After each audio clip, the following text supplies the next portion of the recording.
പ്രധാനമായിട്ട് ഈ ഭാര്യയ്ക്കും ഭർത്താവിനും ഇടയിലൊരു ഒളിമറവുകൾ പാടില്ല. എന്തുണ്ടെങ്കിലും നമ്മൾ തുറന്ന് സംസാരിക്കണം, അല്ലേ? എനിക്കൊരു പ്രശ്നം അത്രയും എഴുതിയെടുക്കാൻ നിൽക്കണം.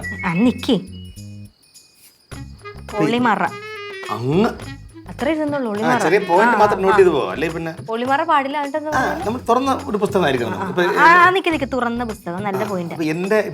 എനിക്ക് പാസ്വേഡ് ഇല്ല എൻ്റെ മൊബൈലിന്, അത് എൻ്റെ ഇല്ല, എൻ്റെ നമ്മൾ കണ്ടില്ല. അപ്പം അതുകൊണ്ടാണ് നമ്മുടെ ജീവിതം സന്തോഷമായിട്ട് പോകുന്നത്.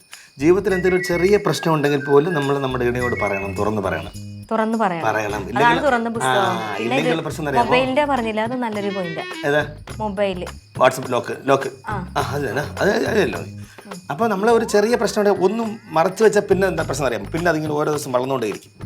അപ്പൊ ആൾക്കാർ സ്വാഭാവികമായിട്ടും പറയും നമ്മൾ ഒന്നാണെന്ന് പറയും. സത്യത്തിൽ ഒന്നാണോ? അല്ല.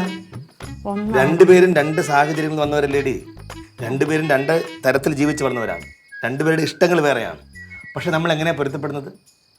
എല്ലാവർക്കും കുറവും കൂടുതലുണ്ടാവും. പരസ്പരം കുറവുകളും കൂടുതലൊക്കെ നമ്മൾ അങ്ങോട്ടും ഇങ്ങോട്ടും മനസ്സിലാക്കി അംഗീകരിച്ച് പോകണം.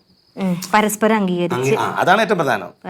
ഭാര്യ ഭർത്താവിനെയും ഭർത്താവ് ഭാര്യ അംഗീകരിക്കുന്നിടത്ത് ഒരു നല്ല ഉത്തമ കുടുംബ ബന്ധം ഉണ്ടാവും. ഇനി എൻ്റെ ഒരു സംശയം ചോദിക്കട്ടെ.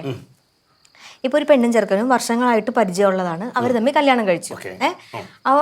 കല്യാണം കഴിക്കുന്ന സമയത്തൊക്കെ പെണ്ണ് ഭയങ്കര സ്നേഹമായിരുന്നു. പക്ഷെ പതുക്കെ പതുക്കെ പതുക്കെ പെണ്ണിന് ആ ചെറുക്കനോടുള്ളൊരു സ്നേഹം ഇങ്ങനെ കുറഞ്ഞു വരുന്നു. പതുക്കെ ദേഷ്യമാകുന്നു, സംസാരിക്കാതെയാവുന്നു, കിടപ്പൊക്കെ രണ്ടും രണ്ട് മുറിയിലാവുന്നു. എന്താ കാര്യമൊന്നും എത്ര ചോദിച്ചിട്ടും ഈ ചെറുക്കൻ ചോദിച്ചിട്ട് ഈ പെണ്ണ് പറയുന്നില്ല. അതറിയത്തില്ല, പറഞ്ഞാലല്ലേ അറിയത്തുള്ളൂ. പക്ഷെ ആ ഒരു ദുഃഖം താങ്ങാൻ വയ്യാതെ ഈ ചെറുക്കൻ ഒരു ഡിപ്രഷൻ, ഒരു ആത്മഹത്യയുടെ വക്കിലേക്ക് പോകുന്നു.